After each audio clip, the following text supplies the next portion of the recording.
Building muscle isn't about lifting weights, it's about fueling your body with the right nutrition. In this video, you'll discover the top tips to maximize your gains.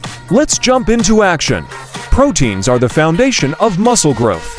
Aim for lean sources like chicken breast, salmon, and eggs.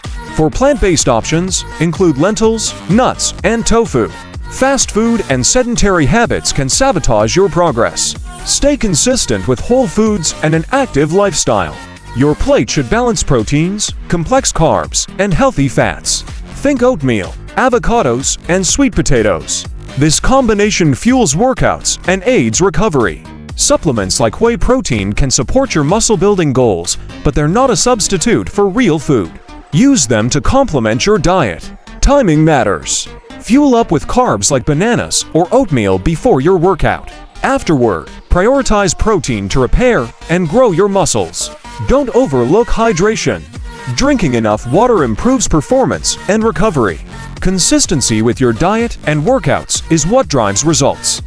Nutrition is your secret weapon for muscle gain. Stick to these tips, pair them with hard work in the gym, and watch your progress skyrocket. Don't forget to like, comment, and subscribe for more fitness tips. What's your favorite high-protein meal? Let us know in the comments below.